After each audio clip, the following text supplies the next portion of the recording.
And I think what happened with Kabhi Alvida Na Kehna is after the film there were a lot of divorces. And even with Kabhi Alvida Na Kehna, I think it was very important to talk about a woman's want and a woman's choice, because just because the husband doesn't beat you does not mean that the husband is really good with you in bed, or you are in love with him. And I think people give less importance to when it comes to a woman being in love. That is just not important. What is important during marriage for a lot of people and their families mostly is if the man is settled, if he comes from a good family. But the physical aspect or the physical chemistry is not given too much into account. It's like a man can choose that, but so a woman is never allowed or is never asked a question that, are you attracted to this man? Would you like to marry him?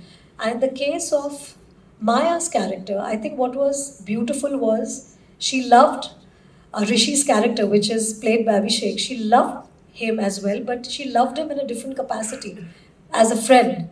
But what she found in Shah Rukh's character, Dev, was the romance that she was always pining for. Right. And I think that was wonderful. And with Karan, in fact, he was bold enough to make a film like that at the time when he wasn't sure what was happening.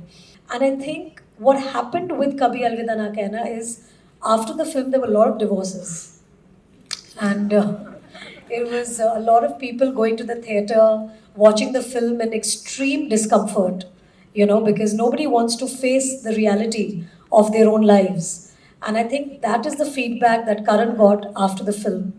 And I think it opened eyes for a lot of people, and people took a decision of being happy.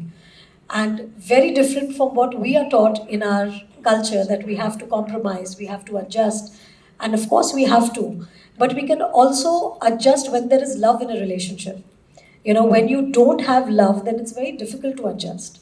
So it's very important to be able to respect your partner, to be able to love your partner, and to have that companionship. Then compromising and adjusting is easy.